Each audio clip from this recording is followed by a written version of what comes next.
Tide is also a wave, right? What are waves? How do you define?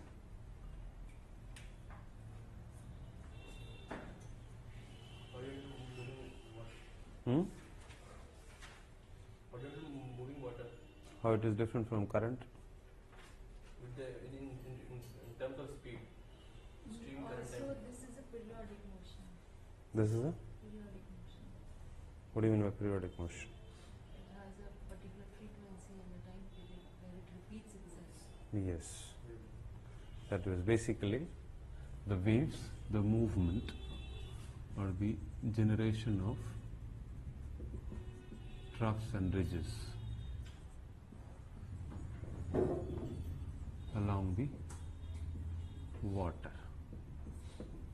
That is waves produced in several ways. First, in any introduction, we are supposed to write the importance of wave. So what are the possible importance we can have?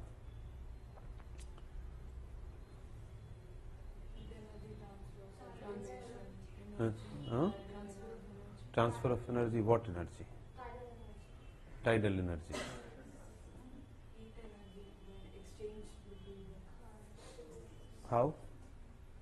one place to another place. So is it heat energy transfer Surface, or something else? surface temperature is compensated, right? No, there is no movement of water into it. That's how it is different from current.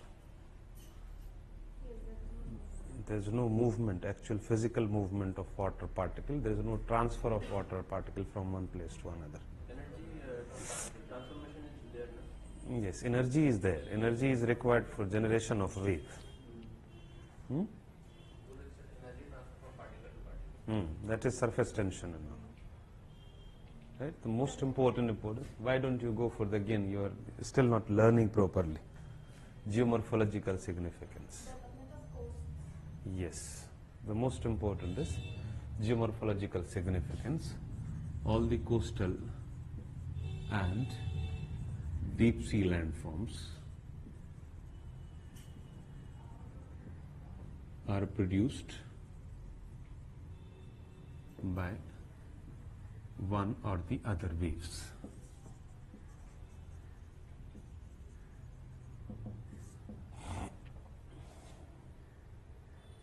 Right, through what we call swash and backwash.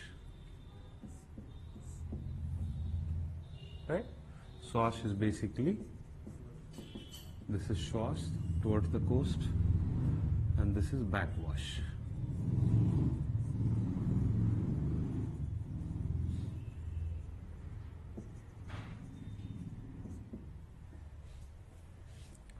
So, large variety of landforms.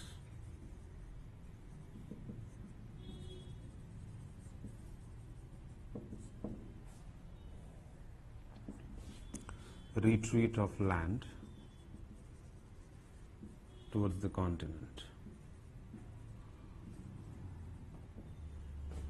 Basically, this is destroyer of continents or any landmass. Then creator of different shapes. There are different types of landforms. That is the geomorphological significance.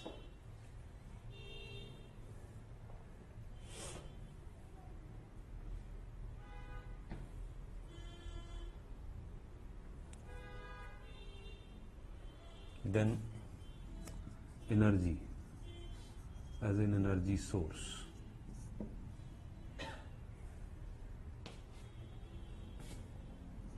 Then source of siltation and desiltation both.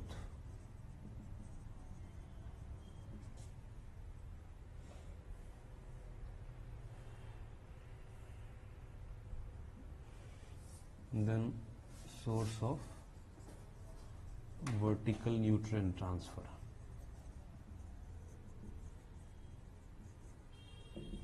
ecological significance.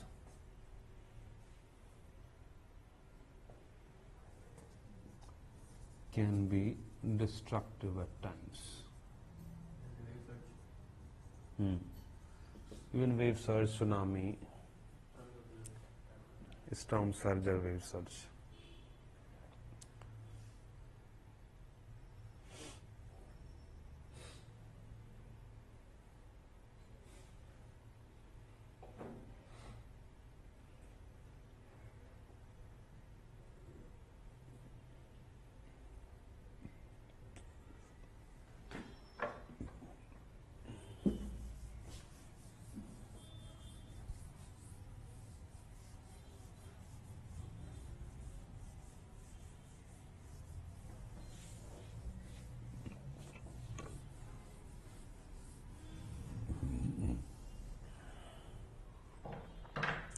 I hope we understand the terms. The ridges or crest, then troughs, wavelength, wave height, steepness or wave angle,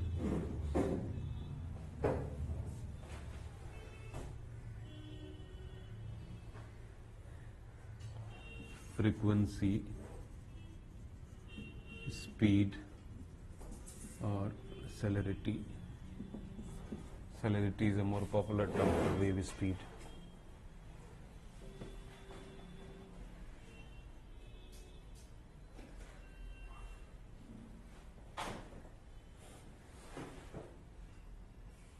Any of the terms we need to talk about?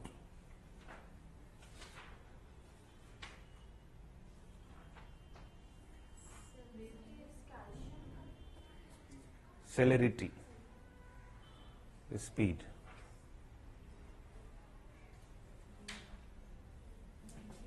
Steepness, wave steepness is a very important term here.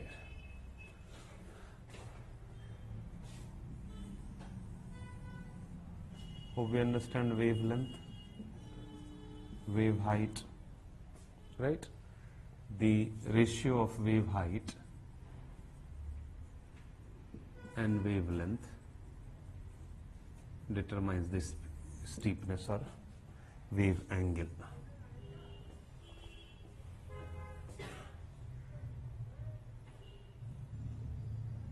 In the middle, actual sea level should have been like this if the wave is not created. This is called still water level or zero energy level.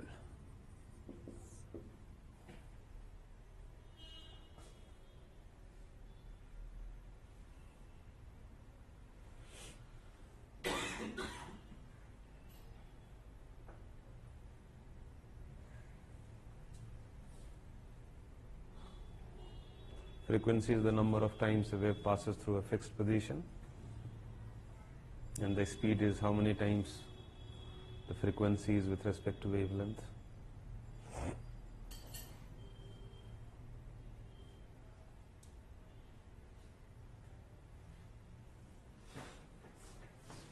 Now there is not actual movement of wave if you look at the water in the wave.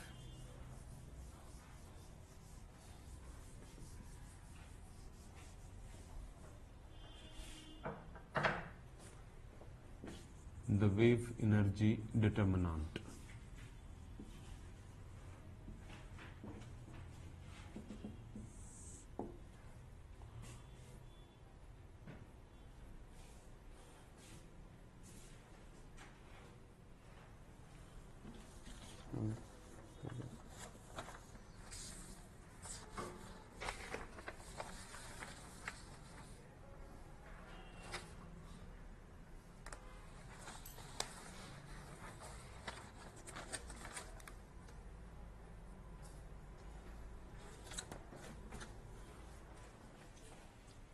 Basically, the most common wave generated is wind.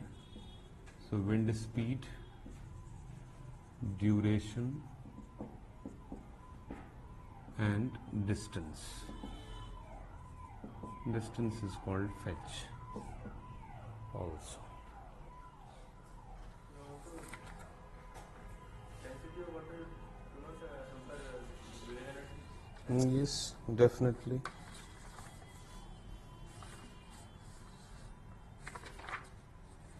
That is the Pickennock line part and all.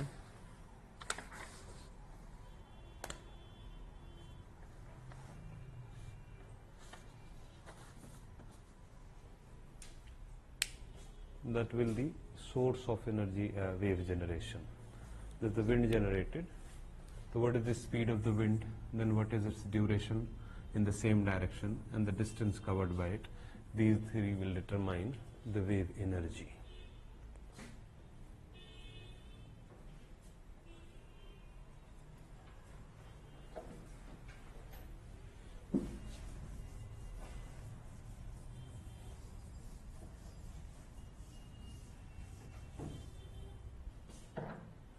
Sources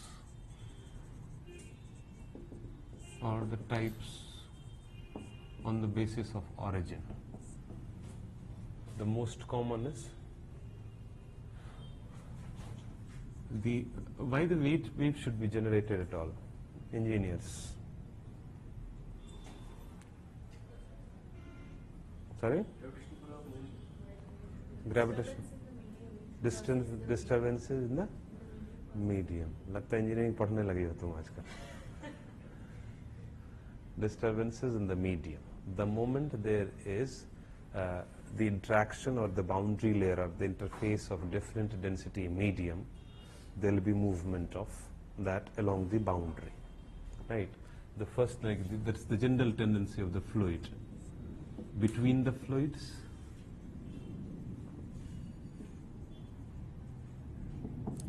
and between the different fluids and within the fluids also. So this way we have air-air interaction, where the air is varying, having distance, air-water, and then within water-water.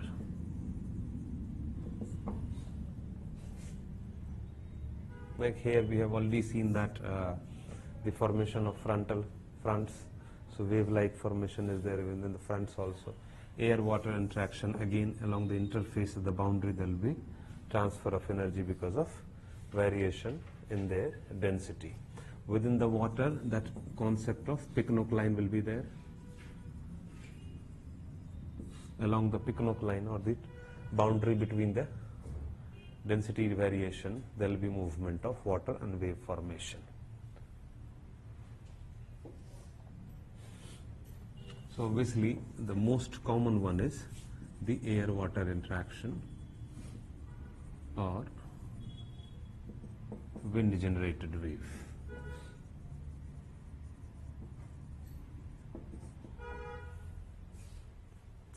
Then we have water-water, that is waves generated along the Pickennock line.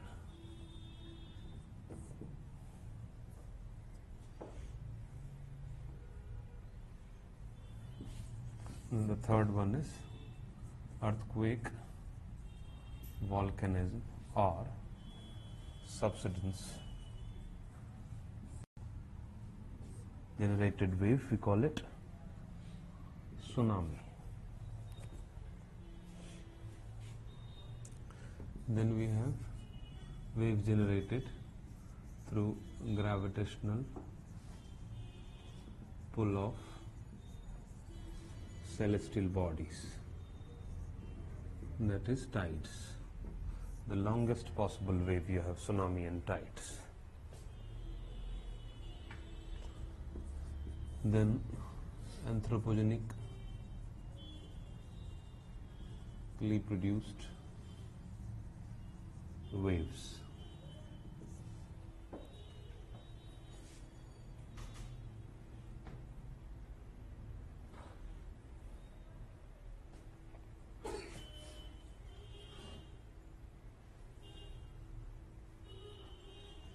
That may be because of generally ship movement. That is a very small wave, but the most common is accidental and then generated waves. For example, falling of an aeroplane in the ocean. Right. For example, nuclear explosions. For example, drowning of a missile or a failed missile launch. So that will generate the conspicuous amount of energy in the ocean, and the waves will be generated, anthropogenic creation.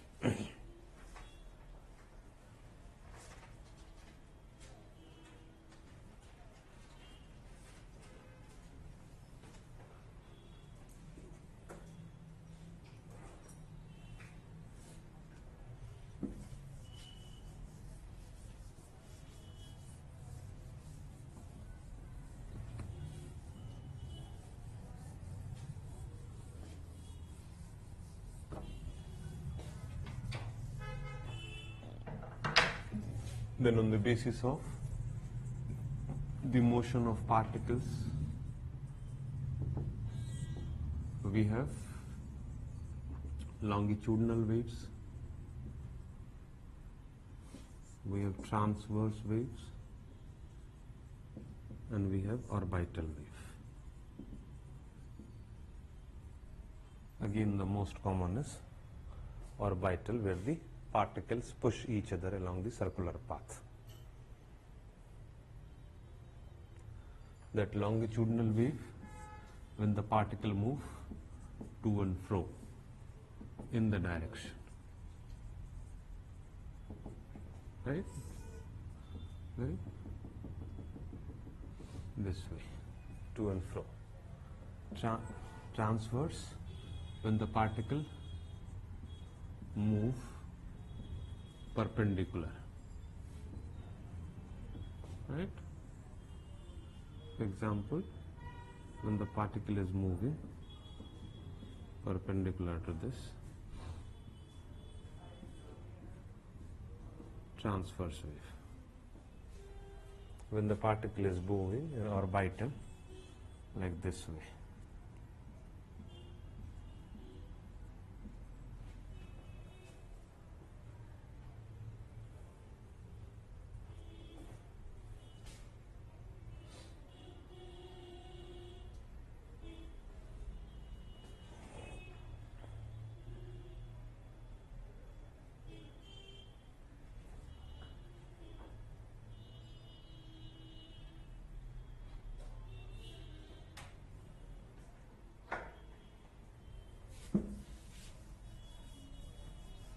In a similar fashion, we have a stationary wave and progressive wave.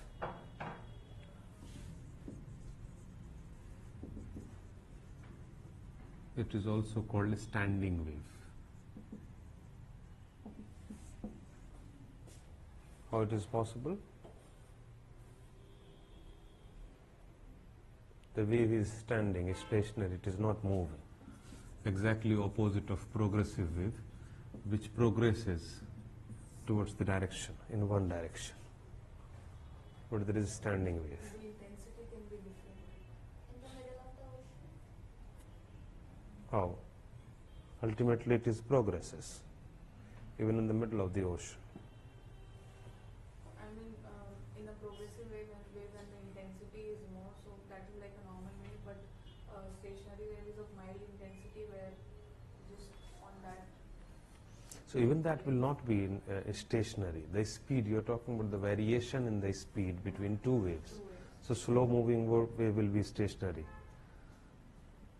I can understand what you are trying to say. I mean, this the water is anyways not there in the waves. No, that's fine. Just a movement on Within. isolated. So when the particles pushes each other, you have creation of wave. So when the wave progresses, that means help each other create and then gradually move. That is what you call progressive. Stationary or standing, wave is standing. When the two waves are coming in opposite direction and then wavelength and frequency is similar, they will create standing wave. Yes, kind of cancellation. So they will not create any kind of progression in the movement. Especially, no, ideally will happen whenever there is an obstruction in the ocean, especially shallow water, and the wave is turning rightward because of obstruction around. And there may be a possible that waves is coming this, you will have a stationary wave.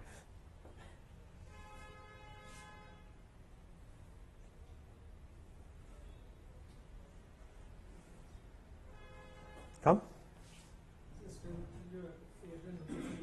Sorry, come again? Stealth. Stealth technology is something different, no? Where the radars and all cannot be seen. Cancellation of that radar, this thing. That is slightly different. Here we are talking about the ocean circulation water, where two waves are generated. There you try to cancel the incoming radiation from the radar. Right, that is a coating which doesn't allow the reflection back to give information.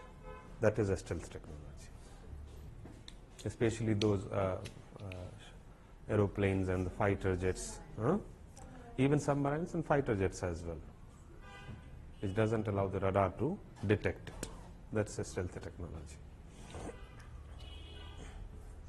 Then the initial waves, like the wind generator, let's talk about wind generator. So initial waves are in the form of ripples, initially, in the beginning.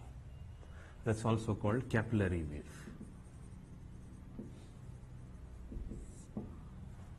That will be relatively small, this thing, like this, right?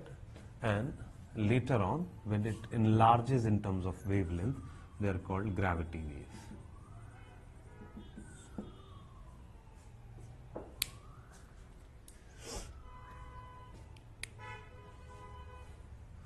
Like in the same way, if you have small ripples, and then it enlarges like this, it is called gravity wave.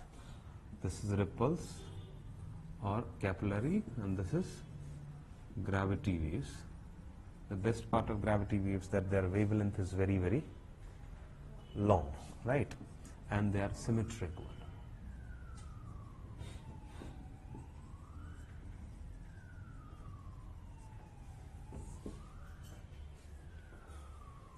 And wavelength play a very important role in wave break. Wave generally breaks when it is in the ratio, steepness is ratio of 1:7. That is, wave breaks when wave height and wavelength, the ratio of this is 1:7. The moment it exceeds with that, the wave height increases by more than 1/7 of the wavelength, the wave will break. That is indicators of steepness of wave also. If the wave steepens continuously because of pushing of or incoming of different waves, right, that's what the steepness will increase and the wave will break. The long wavelength waves are generally not broken, but once they break, that's why tsunami is creating havoc, because tsunami has very, very long wavelength, very long wavelength. Like the longest possible wavelength can be generated by that. And if that wavelength, imagine if the wavelength is much bigger, and if it breaks somewhere, the steepness will be very, very high, and the height will be zooming like this.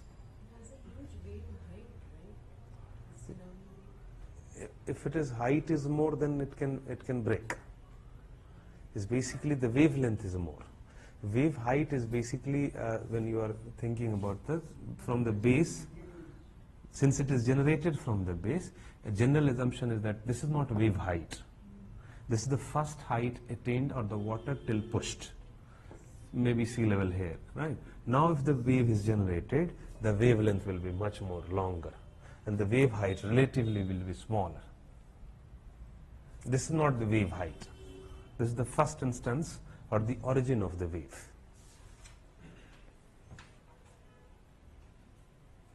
It will depend on the coast also. Yes. It will break. Even in the mid-ocean it can break. That's what we have to learn.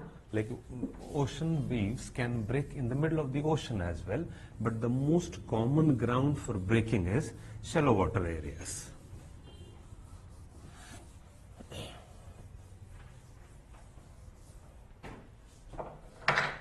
Right? The wave will break when the wave height is or steepness is 1/7. Right? Now 1/7 is, that means the wave height is 1 and the wavelength is 7 times. So if it is increasing by that, that means it is basically, steepness is what? Look at here, if the wavelength is this and wave height is this, what is the steepness? Very slow. Now if the wavelength remains same and you increase the wave height, steepness increases, increase the wave height. So it is basically the ratio of height and wavelength, right? If it is increasing, then the steepness will increase, and after a point of time, if it is more than 1/7, the wave will break, irrespective of the depth of water, right? Coastal areas has shallow depth, right? So that break will be automatically happen because wave height will be increased, right? When the wave breaks takes place, generally it is like, normally it is the ratio 1:7, but otherwise, just suppose for example this is the wave height right now, right? Now the water can move deeper here if the base of wave base is the depth of the water is sufficient enough. But now imagine if the water is not as deep as you expect the wave height. Now what will happen? The wave height will be much higher, and the height may go much higher than 1/7. So 1/7 wave will not be able to sustain itself and they will break. And that breaking is more common in the coastal area or shallow water bodies. But it may happen in the middle of the ocean or deep water areas also. How the steepness of wave, like here, you can easily understand that how wave height will increase. But in the middle of the ocean, how it will increase?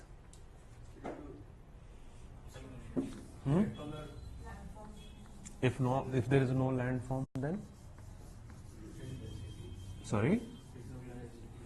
How different density will be creating steepness, will be affecting steepness.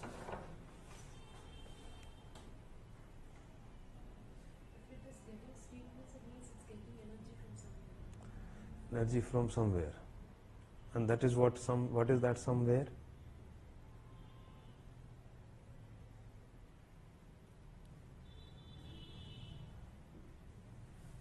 Okay, what happens when the wind is generating wave?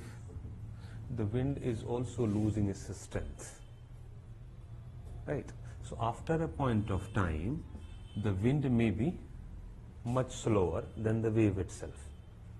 The wave is faster, that is along the margin of the wind, right? If the wave is faster than the wind, now this has lost its energy, there is no support, so it will start dying. Again this will come, and they will start accumulating water because there is no further support of energy which can push it further. So the height of the wave will increase and steepness will increase and they will break. So it should die gradually now. Dying की जगह gradual होना चाहिए ना कि नहीं, जहाँ पे energy gradual होगा तब sudden stop तो होना नहीं। सडन स्टॉप नहीं होगा. जो डाइंग हम देखते हैं ना, वो वेव ब्रेक कहीं ना कहीं हुआ होगा, इसलिए वो डाई करेगा. Like at a point of time, somewhere in the middle of the ocean, when the wave is generated, now suppose I have फूंक मार दो जोर से, तो वेव जनरेट हो गया, उसकी डेथ होगी कहीं ना कहीं. डेथ होने से पहले वो ब्रेक होगा, right? Break is the beginning of death.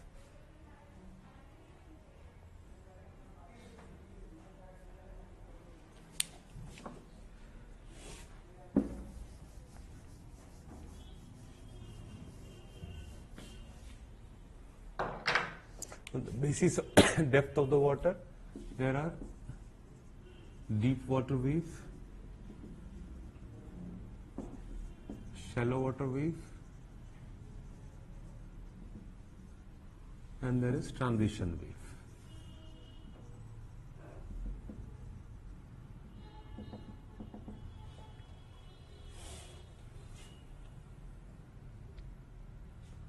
Now, when the depth of the water is more than half of the wavelength,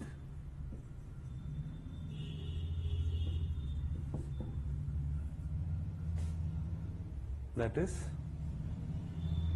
deep water wave.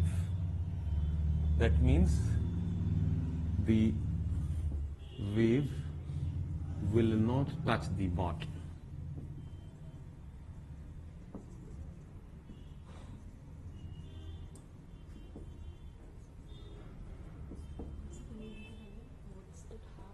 Of the wavelength, depth of the water. Depth of the water is more than half the wavelength. Like for example, if it is this is the wavelength, and half goes, let's say, here, and if the depth of the water is more, that is deep water wave. If it is less than that,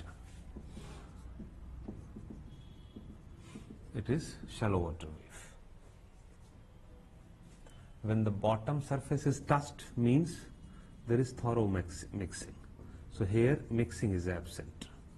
Thorough vertical mixing is absent. Here the mixing is present. Thorough mixing of water, vertical mixing of water is there in that sense.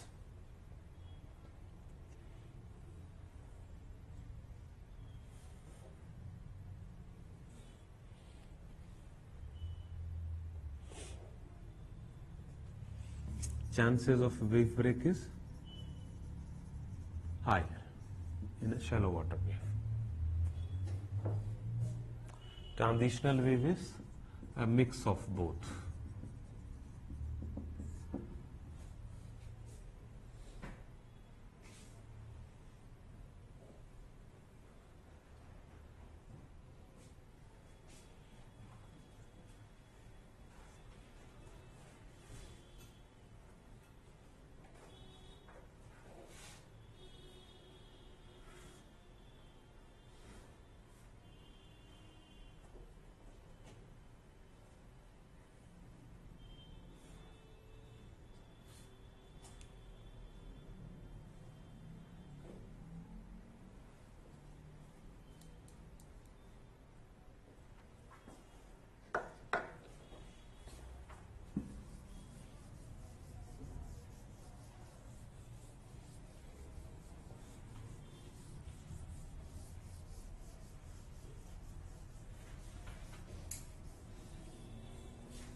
Long crested wave is called swell.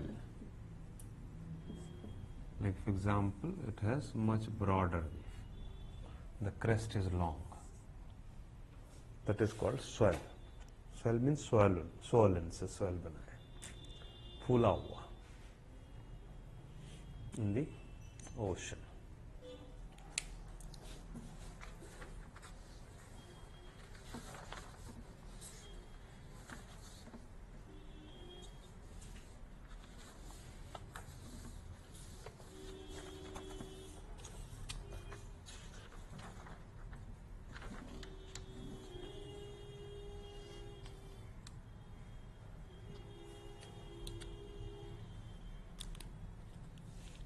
It generally will happen, swell, when the wave angle decreases.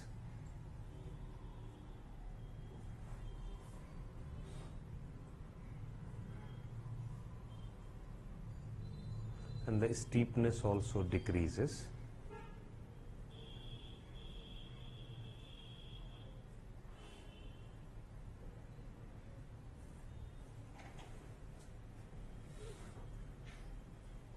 Then the crest will become broader.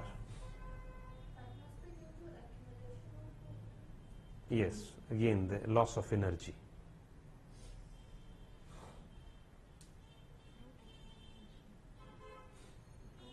Loss of energy.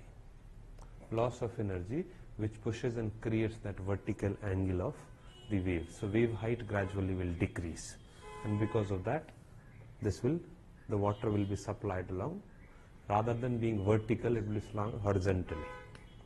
Surface tension will be along the horizontal direction and the crust will be much more elongated than the peak-like ridges. No. When the swell in the case, wave will not break. Wave height is decreasing. For the break to take place, wave height should increase. Here wave height is decreasing. Yes, loss of energy is there. That's in the coastal areas generally it will happen. In the marginal area, sorry, not in the coastal areas, away from the coastal areas, it will happen. When the wave height increases, that will stop the gradual formation of wave in the away from. That's what surf zone takes place, where the surfing is taking place. Well, lots of breaks of wave will be there.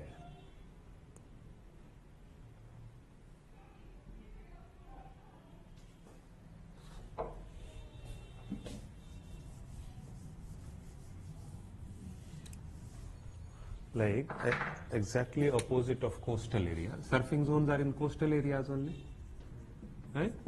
Coastal areas where the break takes place, wave break, continuous, and several wave breaks are found. Larger the number of wave breaks, better it's for surfing, right? Girte hai na us pe. So that's why it is called surfing zone. Now away from surfing zone, in the middle of the ocean or far away from there, when the wind has started losing its strength, so what will happen? It will be more elongated, and this will be swell.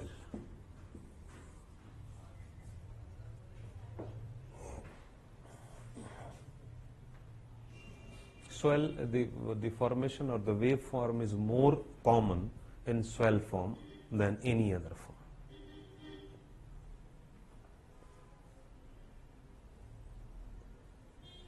The most common form of waveform is swell.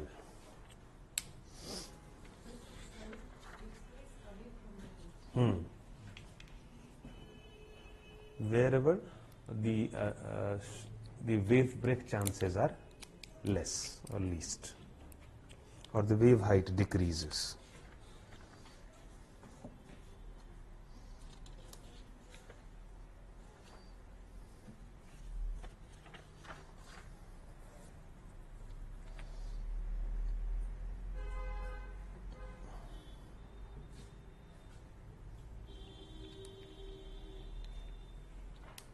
How does the wave will break in the coastal areas?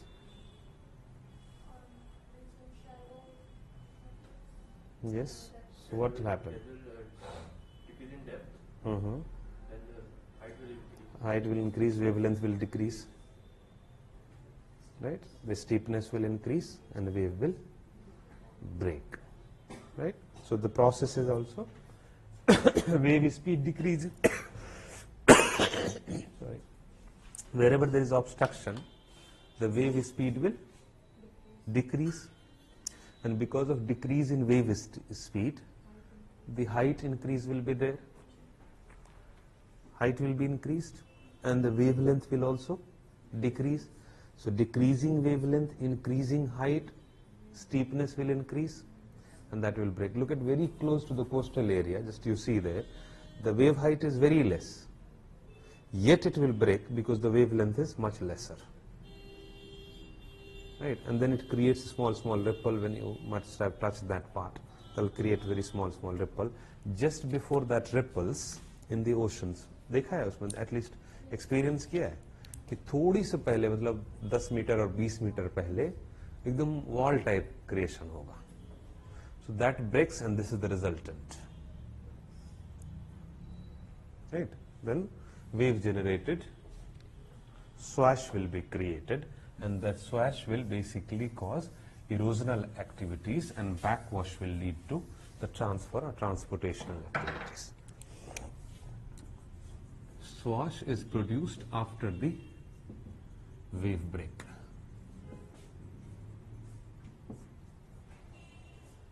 Right? That is purely erosional in nature. It will carry out erosional activities. Formation of variety of sediments. Big size, small size and all. They will be responsible for formation of the erosional landforms.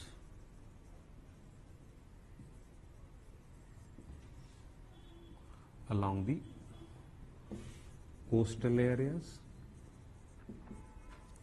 and along the islands. Then backwash is responsible for basically transportation of the sediments.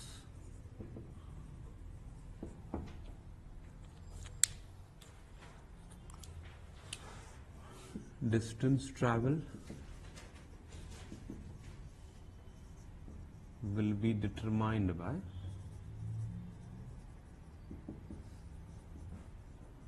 the strength of backwash and the size of the sediments. The strength of backwash is dependent upon Strength of the wave break. swash, that is wave break, and steepness of the slope.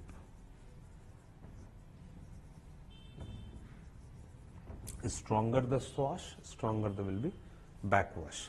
But backwash will be much more stronger if the steepness of the slope is steepened. That's why the depositional landform will be primarily formed by swash, like bars, beaches, then islands, depositional islands made by that. This one is called tombolo also. Tombolo is the bar which connects the two islands or two land mass. This is tombolo. One island and continent maybe. That's called tombolo. Is a depositional features. Stack, stump, sea cliff, all these are erosional in nature. Wave cut platform. Then you have wave built platform. That will be associated with swash and backwash.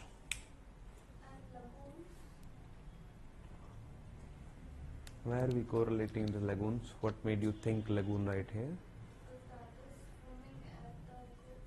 Yeah, that's fine. That's a water body. A water body which is basically inland but has direct connection with ocean.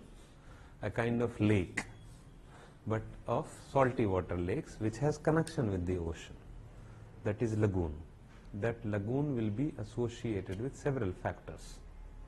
Maybe it may be purely constructive in nature. The shape of the coast itself is like this, right? A lake may be created inward, the ocean side, because of differential deposition, and then a lagoon will be created. So lagoon is not purely an outcome of swash and backwash. In fact, decreasing size of lagoon will be associated with the deposition of rivers and all. Like Chilka Lake is decreasing continuously in size, basically because of depositional activities, human activities as well. But this formation of specific shapes, the geomorphology, is all designed by the waves? Yes, along the coastal area, that will be designed by the waves, all. But since it is the lagoon is basically an inland aspect, right? For example, during the construction of volcanic deposition itself. The volcanic deposition may not be well symmetrical, right, well planned, so it may create itself a very big hall like this, let's say suppose. The deposition may be like this, or the coast size might be this. And if some river is coming here, they'll keep on depositing, they'll keep on extending it, a narrow water channel, then it will become lagoon. Gradually the deposition will be from this side also. So there will be shrinking of this, and this may become like this ultimately. Maybe after a point of them, this get enclosed, and you have an inland lake. The Skoleru is a very good example of that, which was earlier a part of lagoon. Now it is an inland lake between Krishna and Godavari. Right. And if that deposition, this deposition may be associated with swash or backwash, but this has nothing to do with that, because inland part of lagoon may not necessarily be touched by the waves directly because of shallow mouth, very narrow mouth. If it is not narrow mouth, it's not lagoon. It may be bay or gulf.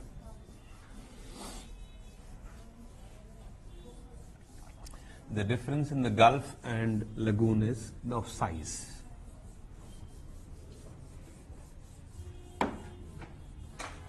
Difference between gulf and bay is of shape. Right?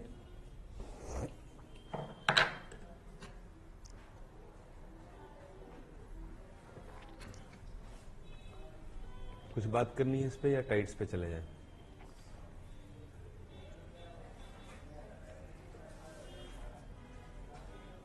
ठीक है, बाकी notes में दिया हुआ detail में भी. What are tides?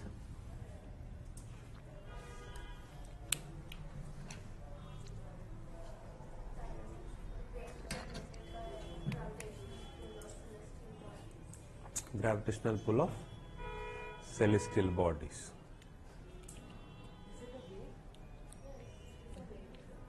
No, it is a celestial body. अभी तो पढ़े ना वेव्स में टाइड भी एग्जांपल था. हाँ? Because the pictures are more associated with tides than waves, right?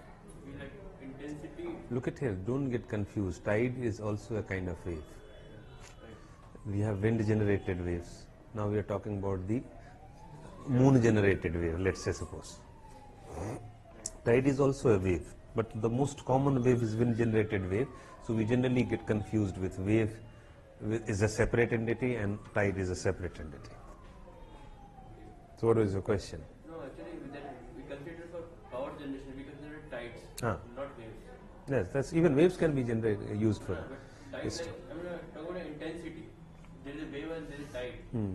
Like tide is an intensified waves due to gravitational pull of. Tide is a very long wave. Yeah. Very, Tide is very also long like wave. due to, Hmm. So the difference of tidal height and tidal bore creates opportunity, better opportunity, greater opportunity, number one. Number two, tide is a very regular phenomenon, unlike maybe wind generated wave. So wind generated wave, like for example in our country, during monsoon period, the wind generated wave may be very, very strong. But during dry season and the non-monsoon, non-southwest monsoon period, it will be very poor. So you can't rely upon that. हाँ, electricity generation कैसे होता है? You have just run the turbine. हाँ, turbine होना चाहिए. Turbine रखो तो turbine तुम किनारे में रख दो, तुम्हारे पाँव को हिला देता है ना भाई. वेव के बीच में खड़े हो जाओ तो हिला देगा तुमको. अगर you have not kept yourself firmly, then it will shake you. So keep the right there, you keep the turbine. It will generate energy. Now, if wave is a continuous and regular phenomena, then you can rely upon it. And for that matter, to run the turbine, you need good amount of strength, a very strong wave. So coastal areas, wind generated wave first fluctuates a lot. Then it may not have enough strength after the break to generate. So each and every wave can be harnessed for energy generation. Tide is more reliable, more dependent, can easily be identified, can easily be, you can become futuristic about everything. So you know that when it is coming and what are the level, you can make the infrastructural setups to generate that. but wind may not be that reliable. And so there are specific areas where we can set up these infrastructure, not everywhere tidal energy can be. Obviously, because for that you will require enough amount of strength of tide also. And reliable. Reliable will be there. Tides will always be reliable, just like time. It will be reliable in the sense that if any area is experiencing tidal occurrence, they will keep on experiencing without any doubt. Now, does the difference between the high tide and low tide has sufficient amount of energy to produce or to run the turbine? That you have to identify. That depends upon the shape of the coastal area, basically because of tidal height. Okay.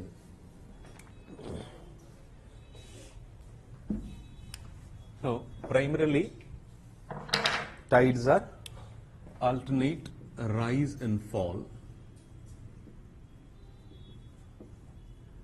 in the ocean water associated with the gravitational interaction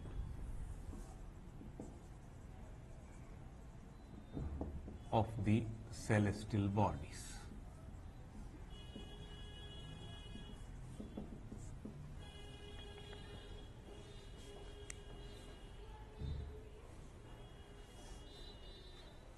And celestial bodies primarily includes Earth, Moon and Sun.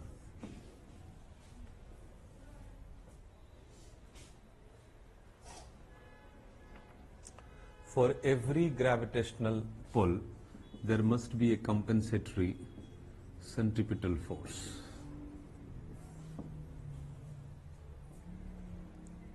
Centripetal force is the force which help particles to sustain circular motion.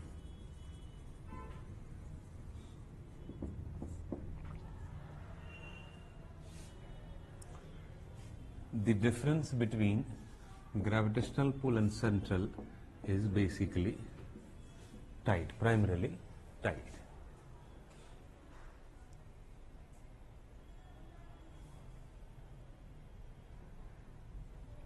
Like for example, Earth is revolving around Sun in its orbital path.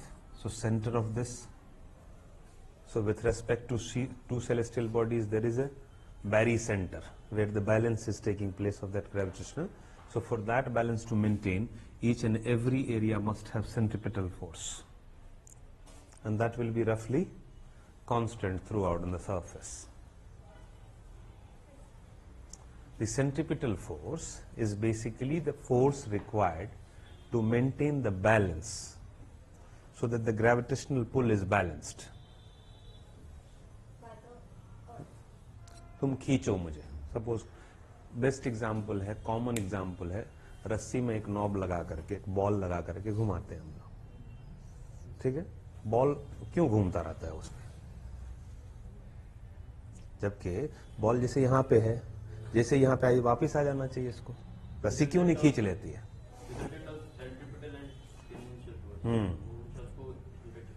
Exactly, वो balanced होता है तभी घूमेगा.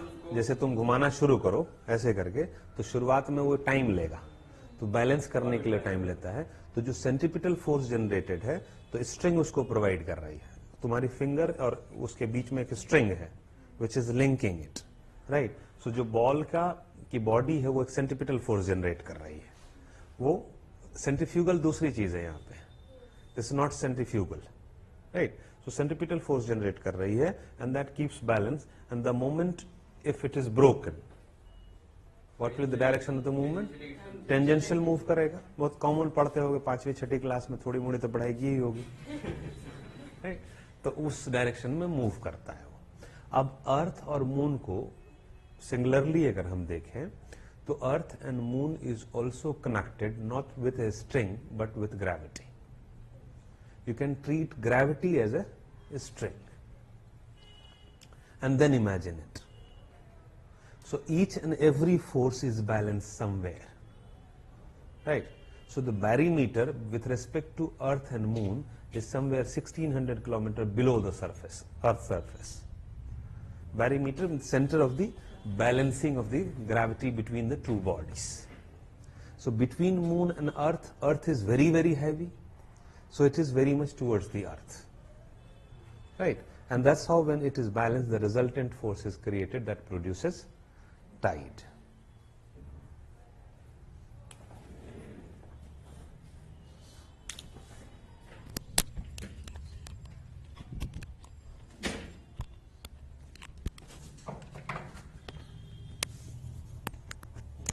Now, we all know that distance play a very important role in gravity.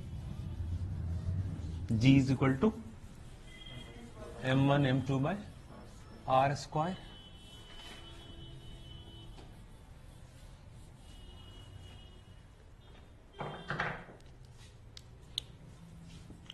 Very common, m1 m2 by r square. That is the common formula for gravitational pull, right? Now, when we see distance, there is a distance decay. Distance increases, gravity decreases, and tremendously. If the distance increased by 1, gravity decreases by many-fold, a square of it. In the case of tide, this distance is cube of it, because tide has to pull relatively denser material, like this water. So the distance play a much more important role. That's why Sun is less important, despite having many millions times gravitational force than Moon for Earth's surface.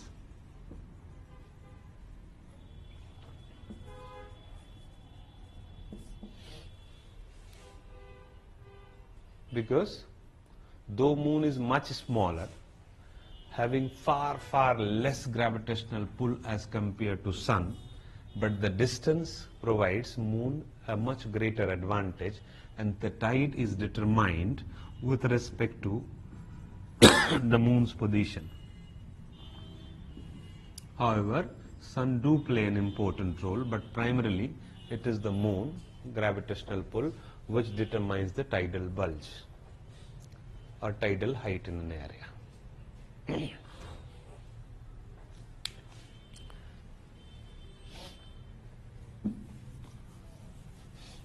Now let's take first Moon and Earth.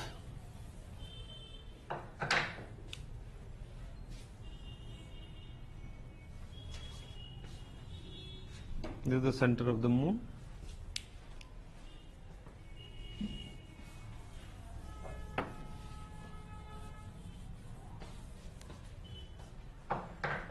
The center of the Earth, which is providing gravity to center and gravity to Moon, right? Everywhere, let's say, suppose here you have centripetal force, centripetal force, centripetal force, centripetal force. Then you have centripetal force will be roughly in the same direction with respect to Moon, right? Now, Moon, this part of surface is closest to Moon, so obviously gravity will be much higher here. The resultant force will be the difference between them from the point of origin. So basically this will be the tidal bulge, right? If let's say suppose roughly around 45 degree, the centripetal force is this, so gravity will be much lesser here, right? So if the gravity is this, then the resultant force will be in this direction. Similarly, here the resultant force will be in this direction. Here the resultant force will be 0 and balanced. Now here centripetal force is far longer, gravity will be much lesser with the same magnitude, and the resultant force will be in opposite direction. But it will be other way around, I see. Because Moon is revolving around Sun. Okay, centripetal force is acting on Moon by Earth, or Earth on Earth by Moon? Earth is generating its own force to counter the balance. Like it's This is what you call, that's the difference in centripetal. Centrifugal is associated with same particular body, intra-body, when it is not compared with anybody. And centripetal, when you are comparing, it will always be centripetal. This is not centrifugal. That's the confusion generally we have. GS उसमें बात कर लेते हैं क्योंकि उतना फिर समझना tough हो जाता है. It is basically the supporting force which actually keeps the particles intact with the body. So when we are talking about, like for example, force generated, when we are moving in a circular path in a cycle, बचपन से पढ़ते आ रहे होंगे, तो outer movement होता है. आप गिरते हैं तो बाहर गिरते हैं, साइकिल अंदर गिरती है, या आप अंदर गिरते हैं, साइकिल बाहर गिरती है, डिपेंडिंग ऑन द पोजीशन. सो वहां पे सिमिलर फोर्स में, सिमिलर बॉडी में जो इंटैक्ट है उसमें दो फोर्स जनरेट हो रहा है. इसमें भी अपने आप में दो फोर्स जनरेट हो रहा है सेंट्री. लेकिन हम जब दो कंपैरेटिव सेलेस्टियल बॉडी को, दो celestial body which has relatively influence on each other, when we are talking about it, will always be centripetal force, inward pulling, right, relative to another body. Degree छिनवानी है MSc की क्या? खुजलाहट आ रही है? हाँ?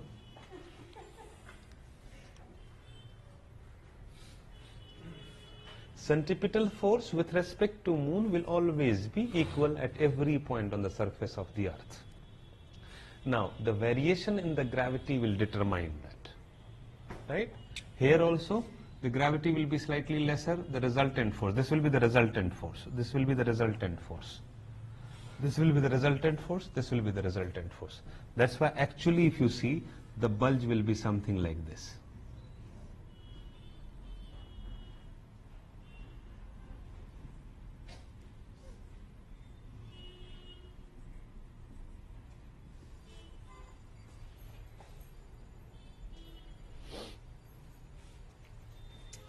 The lunar tide,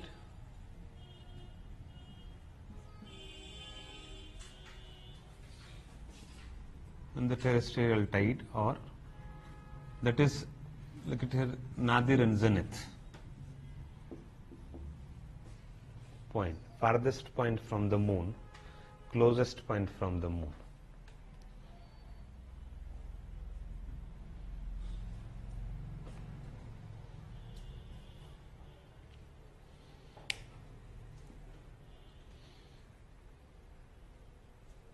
It is basically a function of the gravitational pull and the centripetal force. Wherever they are zero, they will not produce anything. Wherever there is imbalance, they will be created. If centripetal force exceeds gravitational pull, there will be water will be moving towards the center of the earth. Along the vertical point. So there will be depression. But on the zenith and nadir, if the gravitational pull is exceeding, water will be moving towards the moon. If centripetal force is exceeding gravitational pull, water will be moving away from the moon. That's how two tides at any point of time, the two places experiences tides. Tide 1, tide 2. Because the actual variation between these in the line of, or along the equator of the axis, or the axial line between the moon and earth, the tides will be generated. Rest area will be having lower amount of water.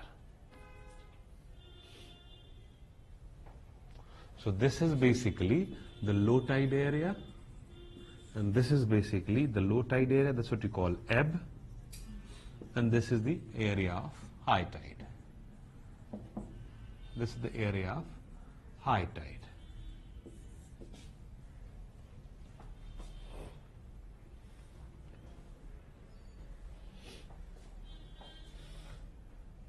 इन दोनों का magnitude similar होगा, ध्यान रखना, थोड़ा सा गलत बन गया यहाँ पे. जितना बड़ा ये सेंटीपिटल फोर्स होगा उतना ही बड़ा ये सेंटीपिटल फोर्स होगा, और जितना छोटा ये सेंटीपिटल फोर्स होगा उतना छोटा ये ग्रेविटेशनल फोर्स होगा यहाँ पे. उसी रेशियो से ये, और दोनों ये बराबर निकलेगा resultant force.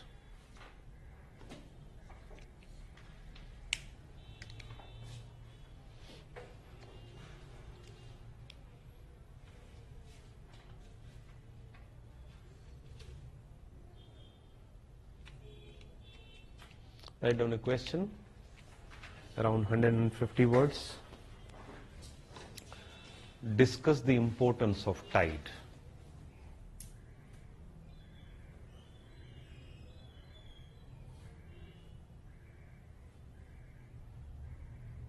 One 50 words. Think about it and write an answer. Right now in the class. क्या क्या लिखा? हाँ? 2-3 लाइन में आंसर खत्म हो जाएगा. क्या थे वो 2-3 लाइन? बहुत सारा लिखा है. Good, very good.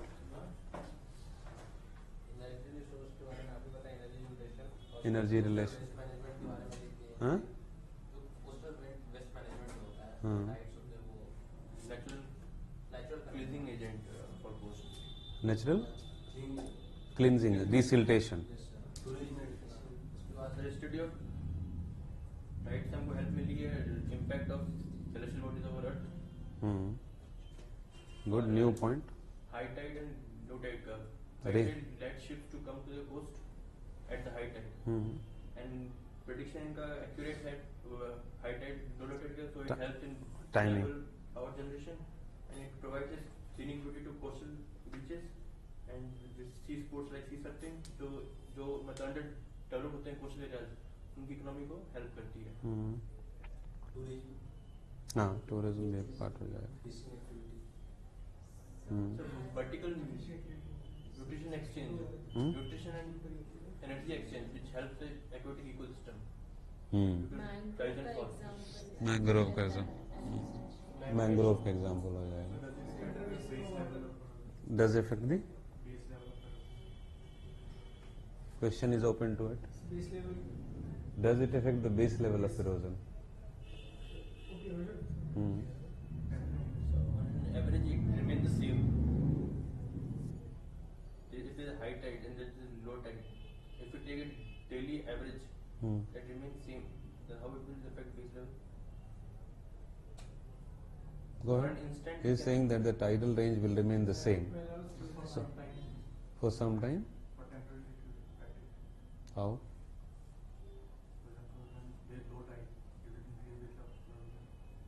If it is low tide. थोड़ा सा और जाओ deep में.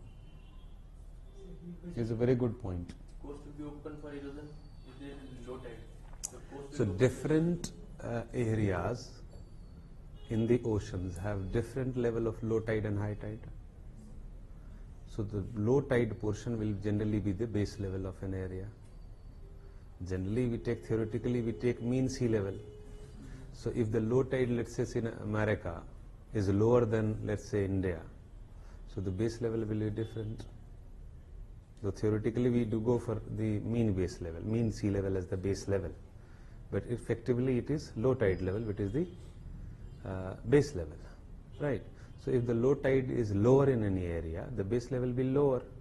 If the low tide is higher in any area, the base level will be higher, right? Now, again, the sequential order would be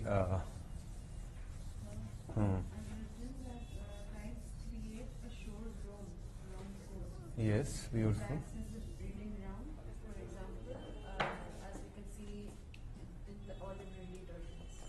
Olive red turtles, yes. Biotic community, the way it helps. मतलब पूरा अलग से point शायद नहीं लिखने की जरूरत थी, but I can include that in the diversity वाला Ecological diversity में आ जाएगा वो, including the mangroves and the fisheries. For example, tides take the water into relatively shallow areas of the continent that transfer the fishes even temporarily. So it is very easy to go for fishing in the coastal areas during high tide.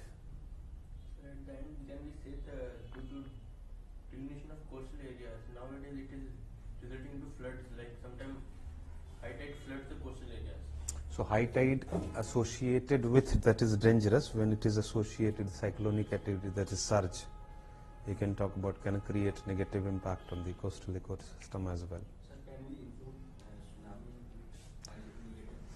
Tsunami is not tidal forces, but tsunami associated with high tide, cyclonic waves associated with high tide.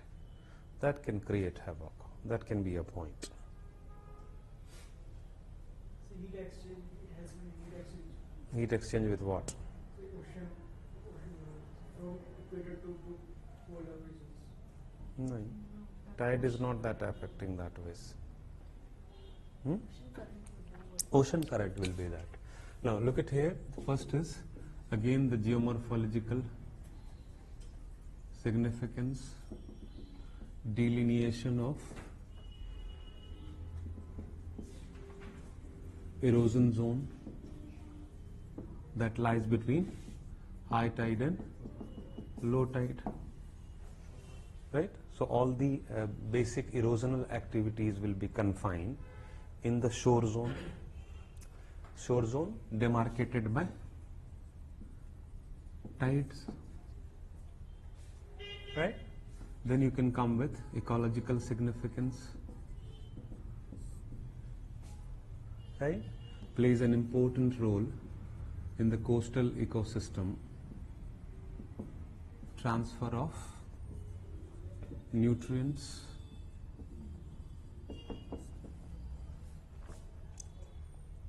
right, including soil. Example is mangroves, example is fishing, example is, let's say, olive ridley turtles and other biotic communities.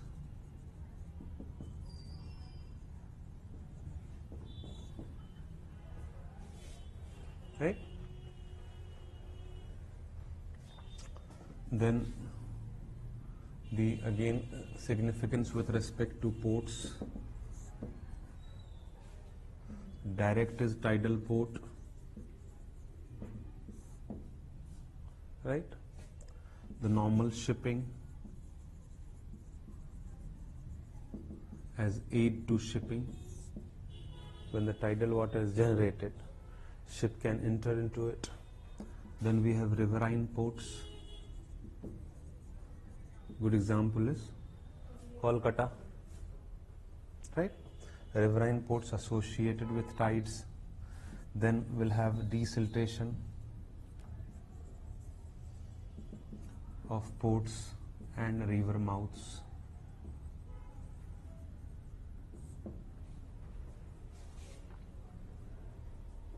Geomorphological significance में भी वो डाल दो, variation of base level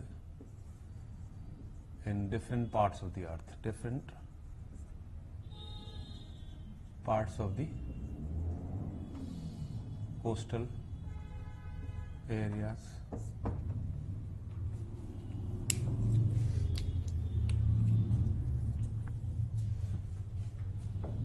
Then as a source of energy,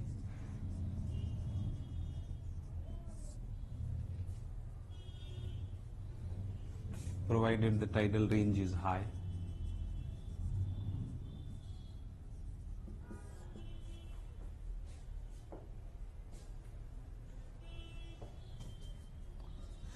Then storm surge and negative impact. Tides also avoid delta formation. Tides? Avoid delta formation. Not necessarily delta formation, because tide had its own limitations, right? So the tidal must, like the area river, every river do experience some kind of tide, so, but deltas are formed, right? It can enlarge, in fact, the size of the deltas. If the delta is slightly on the lower height, close to sea level, then what will happen? Tide will keep on pulling the sediments deposited by the rivers. So over a period of time, the delta will be enlarged.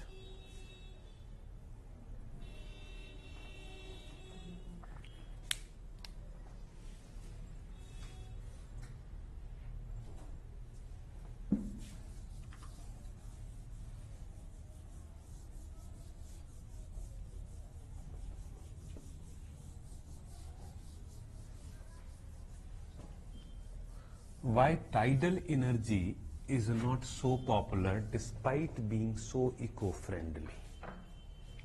थोड़ा सा non conventional question सोच सकते हैं हम लोग. That is for your homework. And you can get such question in the examination. Sir, pardon the question. The tidal energy, despite being very eco-friendly, is not very popular source of energy of the earth or of any country, the globe. Discuss the reason behind it. एक तो यही है कि दिन में अगर 2 time tides आ रही है diurnal है, तो it can't feed this much demand. जो डिमांड है उसको फीड नहीं कर सकती. Beautiful. The limitation. Limitation of duration diurnal peak. हाँ, limitations of that. First will be limitation of occurrence. सोचना है इस पे, छोड़ो. बहुत इस पे फुल आंसर लिखना है 150 वर्ड का. And you have good number of points. दिक्कत होगी तो हम लोग कल थोड़ा सा इस पे बात कर लेंगे. राइट. वो माइंड को जितना ज्यादा ब्रेन स्टॉर्मिंग करोगे ना, उतनी क्रिएटिविटी बढ़ेगी. बाद में तो मैं हूं. ठीक है. सॉरी. हमारे Google. So now we'll go for the tide generating forces.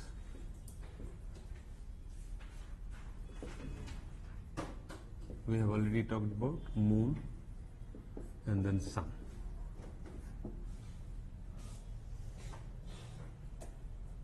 Right?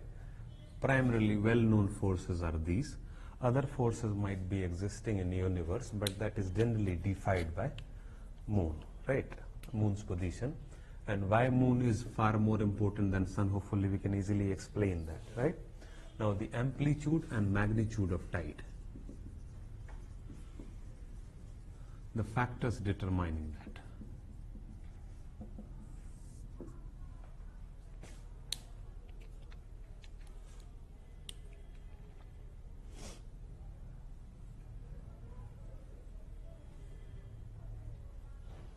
First will be the relative position of the three concerned celestial bodies. That is moon, the earth and the sun. The ideal condition, if you look at, that is on monthly basis, daily basis, annual basis, जिसको हम semi diurnal, diurnal, monthly, annually, and then the extreme position, वो इसी से deal हो जाएगा. Three celestial bodies, right? First and the highest possible tide will be associated with the condition we call it syzygy. Right? Syzygy condition is when the three celestial bodies are in the same line or same plane.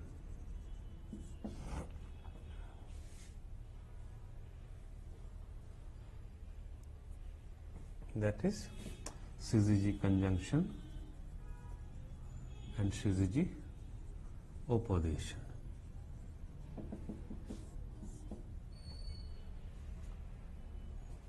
Conjunction is when sun, moon in the same side of the earth.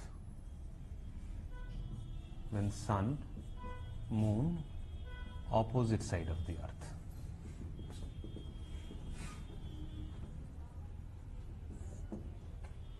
Right? Sun, moon, same side of the earth. Let's say suppose this is earth and here you have moon, here you have sun. This is conjunction, earth, moon and sun. This is opposition.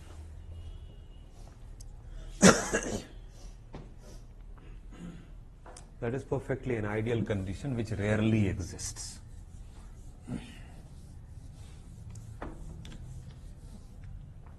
Now, if you look this way, the gravitational pull of moon determines the tidal bulge. However, sun may have a complementary role or opposition role in the tidal bulge, depending upon their location. In syzygy case, both moon and sun are having similar direction with respect to tidal bulge. The tide produced is extra large high tide and is called the spring tide.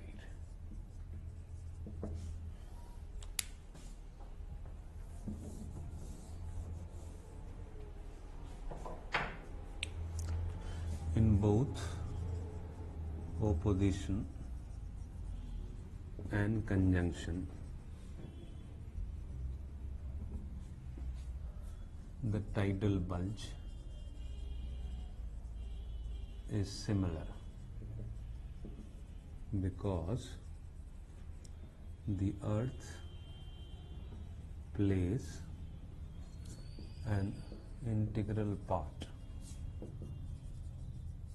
in generating equivalent centripetal force for these celestial bodies separately.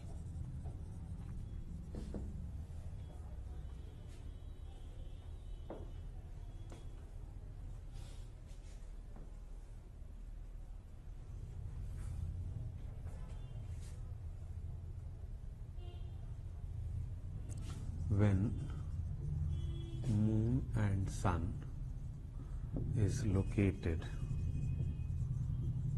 perpendicular to each other with respect to the earth, that is quadrature situation.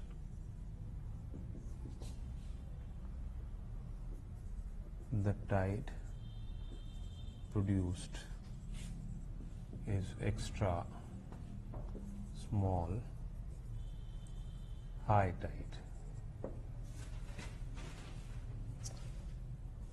The sun in this case is directed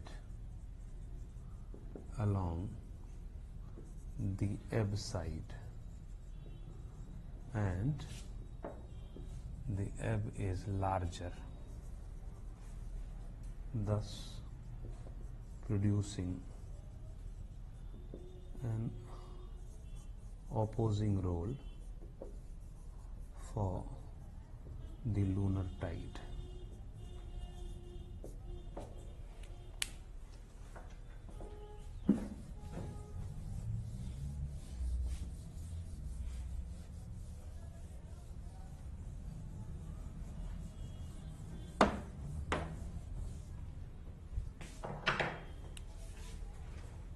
Earth,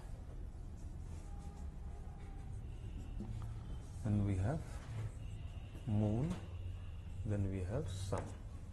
So what will happen? The tide generated will be much extra larger. Lunar tide, solar tide, and the equivalent force will be generated along the counter. In this case, ebb will be much lower, right? So actual sea level at that point of time will be something like this, right? In the case of opposition, when moon is here, the similar condition will be produced, because Earth's centripetal force will be countering both of these celestial bodies separately, and the tidal bulge will be equivalent to that of conjunction. This situation is rare existent. The next predicted with respect to perihelion and aphelion is 3200 AD.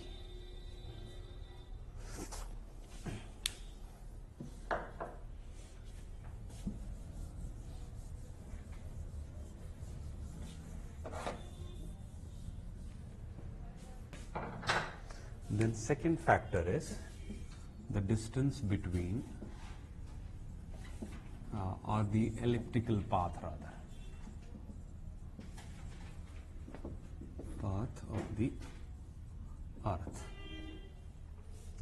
The path is elliptical, so distance varies,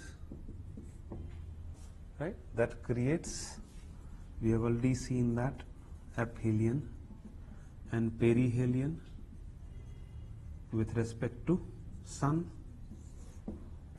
right? And it creates apogee and perigee with respect to Moon, right? And distance plays a very significant role. So in the case of aphelion, which is farthest, tide will be lower or higher in the case of Sun, depending upon its position.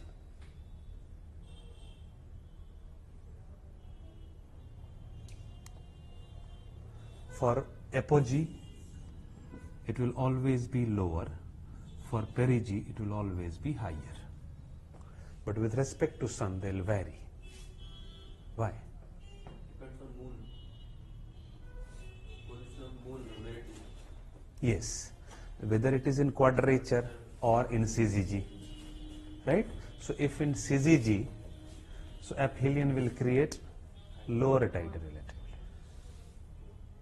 Aphelion, perihelion will create higher height.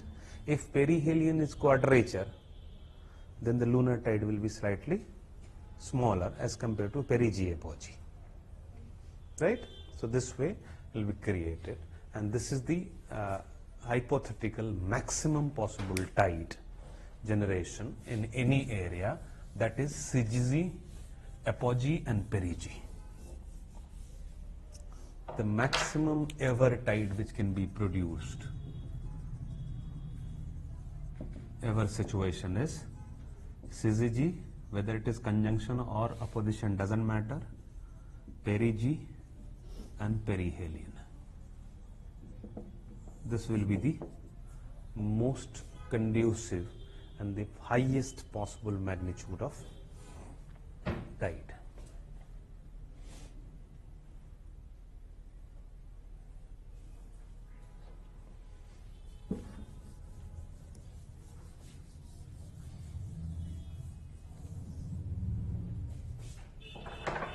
Then the third factor is declination.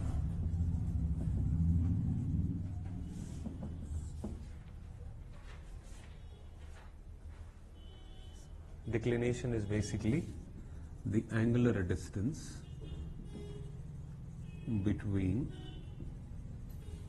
the Earth equatorial plane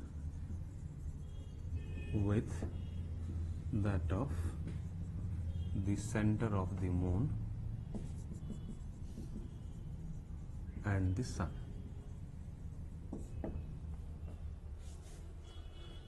With respect to Sun, it is 23.5, right? Now further complicated is Moon's declination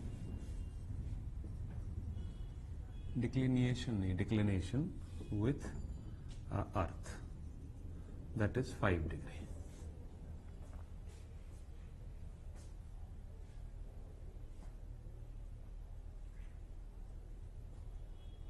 That means Moon is also inclined with respect to Earth by 5 degree.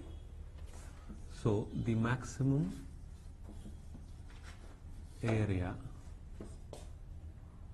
along the latitude of the Earth is 23.5 plus 5, that is 28.5 degree north and south, where you can have the variation, annual variation in the tide location.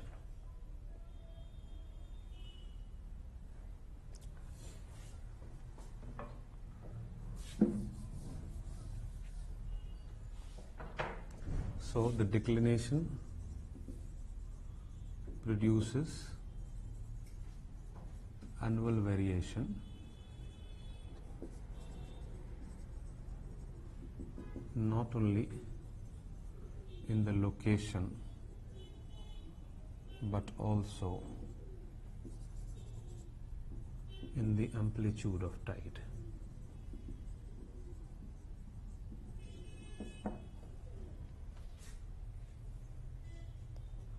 Moon is rarely aligned with equator, Earth's equator, hence the maximum amplitude is located either north or south of the equator.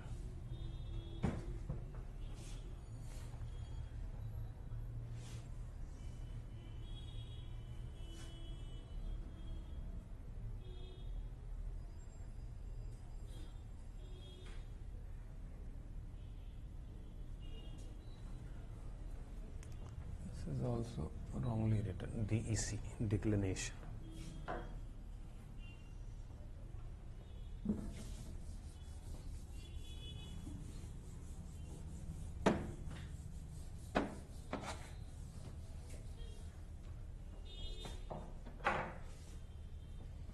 Next factor is the shape of the coast, a very important factor.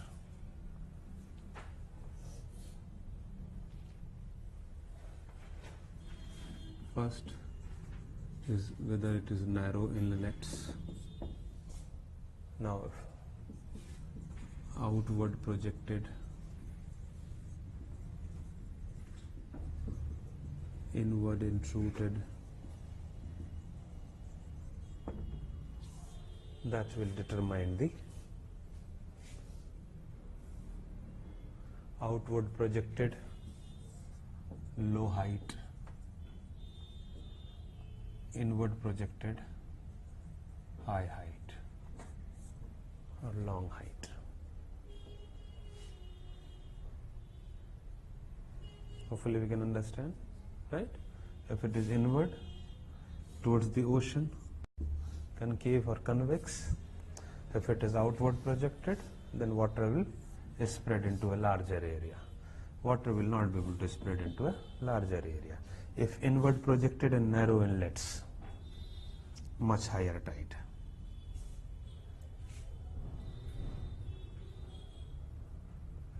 So if the straight impact is side impact, it will rise. Yes, if it is open with open ocean and then gradually is narrowed down into the interior, so the water will accumulate and move with a much larger mouth, right, and it will gradually rise along the coastal area, so the tide will be higher. So between Gulf and Bay,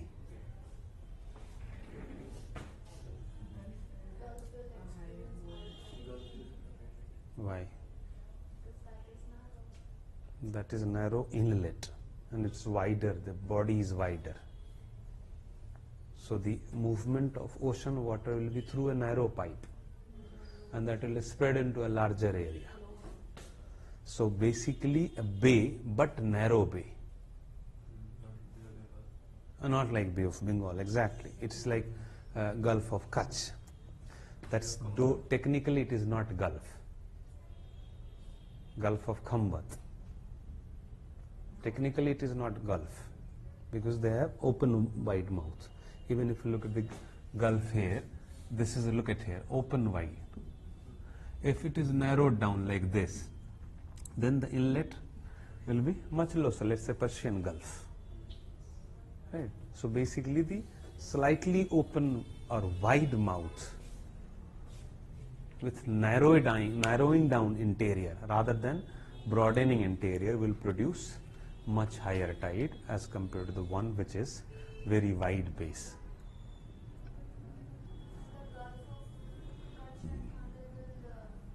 Gulf of Khambat and Gulf of Kutch in our country has the highest tide. That's why there is a Tidal port, tidal plants in that area.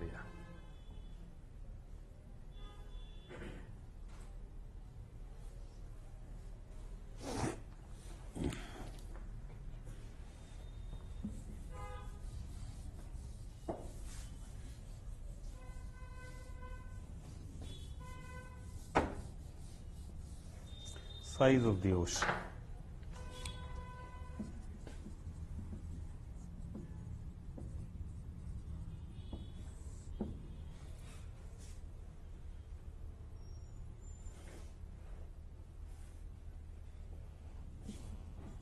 Larger size, smaller tide. Smaller size, larger tide. We can easily understand.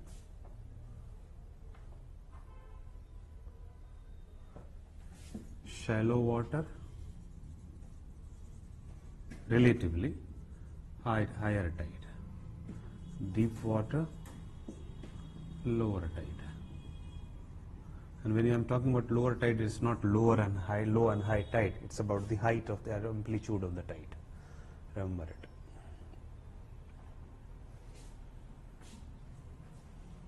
Tides and tide, waves are tides unless they make to the coastal regions.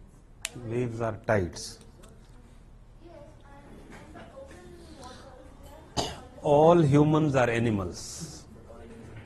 All animals are humans. नहीं, मैं जो बोल रहा था अच्छा तुम जो बोल रहे पहले वो सुन. ठीक है, तुम बताओ तुम क्या बोल रहे हो. सर ओशंस में उन्हें वेव्स कहेंगे, उन्हें टाइड्स नहीं कहेंगे. नहीं, हर जगह उन्हें टाइड ही कहेंगे. टाइड जनरेटेड वेव होगा. That's what I was giving you example. All humans are animals, but all animals are not humans. So all tides are waves, but all waves are not tides.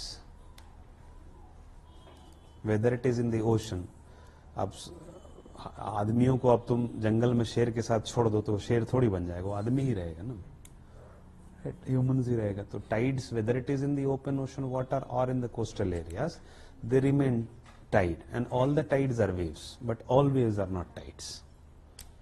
subset of waves. Definitely. And the height of the tide may be determined by several other factors, which we have discussed. Factors will be same for waves as well as tide. Sorry? Factors will be same for waves and tides. Mostly. Factors are affecting waves or factors affecting tides. No. Factors affecting waves, for example. Generation, about an impact over the coast. Yeah, that will be Will be same. same. No, that will. Generation is different. Generation is different. Origin, like what we have talked about in the case of wind is wave is purely wind generated wave. Right now we are talking about tides. Right? The longest possible wave generated in the ocean on a regular interval, it is tide. Right? Now, next factor is complicating factor is interval of tide.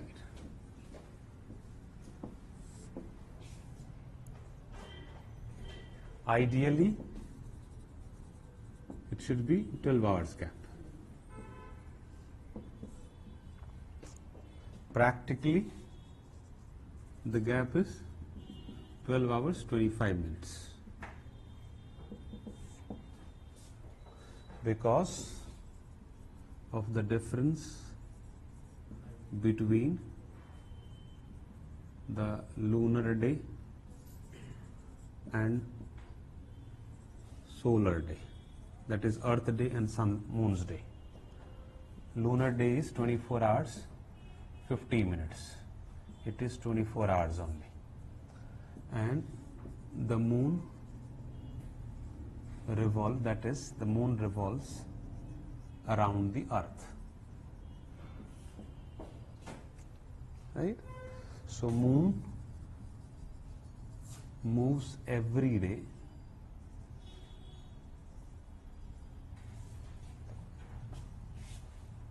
ahead from the point under it. So the same point on the earth must travel extra distance to come under the moon again. This takes 50 minutes, and that's why the gap is 12 hours 25 minutes.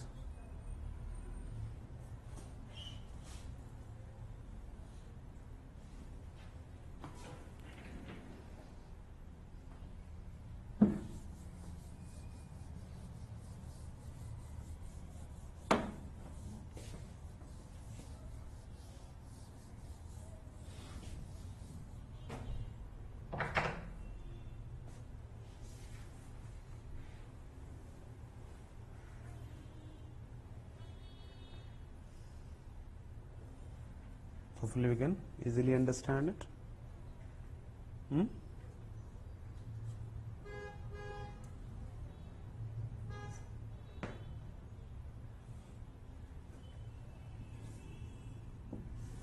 Point A, receiving tide right now. Let's say suppose 1:30 p.m. Monday. Again 1:30 p.m. Tuesday, this will be here, but moon will shift its position. So this extra distance traveled takes 50 minutes, and then you have the whole determinant of tidal time. That's why the tidal interval is lunar interval. One of the reasons for the underdevelopment of, or not very popular source of energy, is the tidal time is determined by lunar days, and most of human activities are located or aligned with the solar days. अब हमको रात में चाहिए energy, suppose कीजिए एक those areas which requires, तो हो सकता है टाइड दिन में आ रहा हो, सुबह के 6 बजे आए, शाम के 6 बजे आए, गायब हो जाए. तो वो सब फैक्टर भी टाइडल एनर्जी के जनरेशन में हिंड्रेंसेस आता है.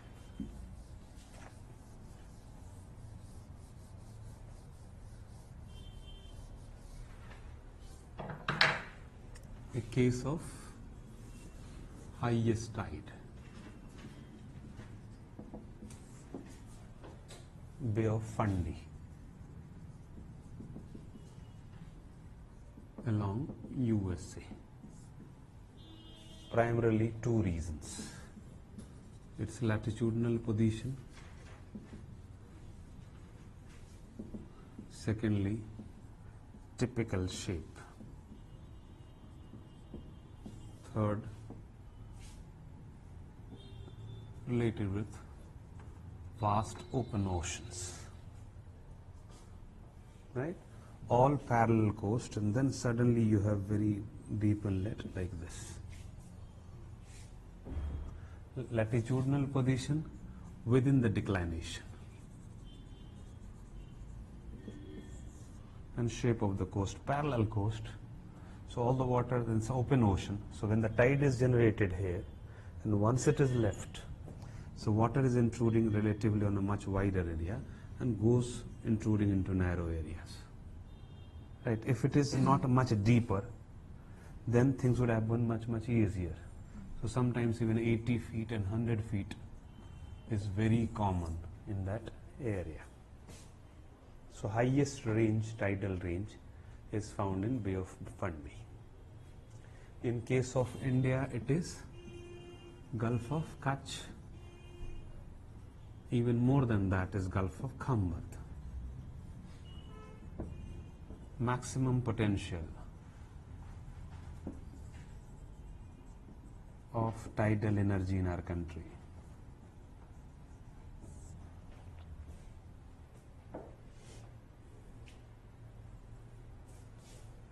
Around 60% of total potential of tidal energy lies in and around that region. Rest 40 is distributed over all place.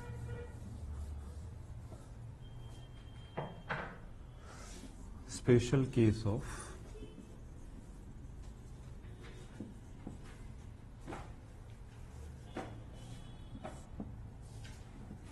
southern Britain.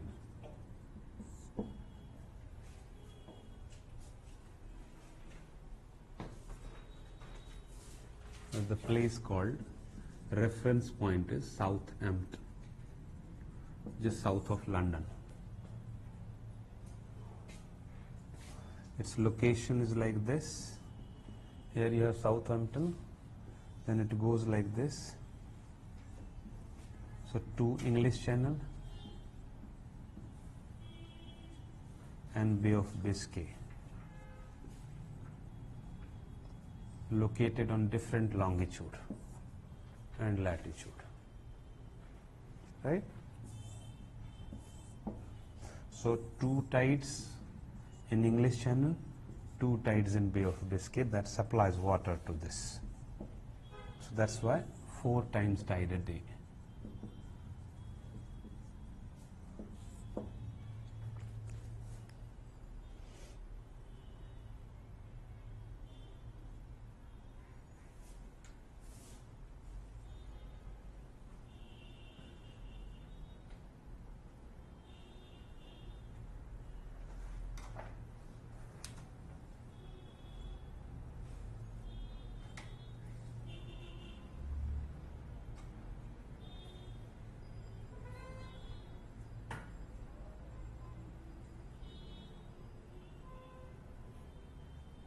Well clear? Thank you and take care.